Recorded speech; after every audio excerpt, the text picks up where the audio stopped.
Ang malaking punong ito ay patay na at natutuyot na nasa kahabaan ng National Highway sa Barangay San Joaquin, Maria Aurora Province. Ito ay matatagpuan sa National Highway mula sa Barangay 2 o Barangay 4 ng Maria Aurora patungo sa Barangay San Joaquin, na ang tumbok ay sa Comelec Checkpoint o Maria Aurora National High School.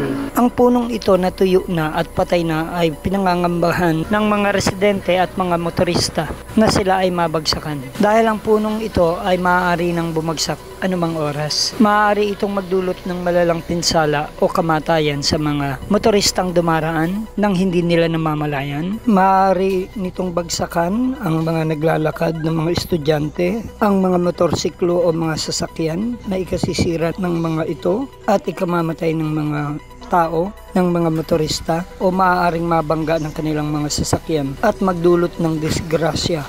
At maaaring sirain ito o bagsakan ang mga kable ng kuryente o cable o internet, pati ang ilang kabahayan sa harap nito.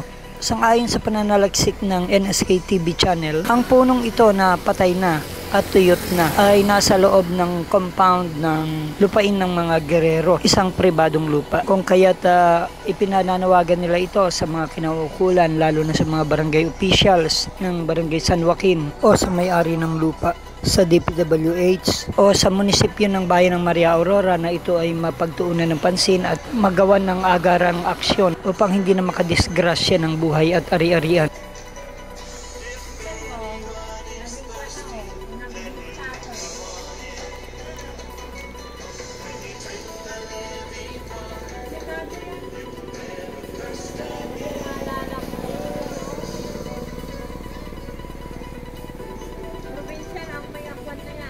Para sa NSK News ng NSK TV channel, Narciso Co reporting.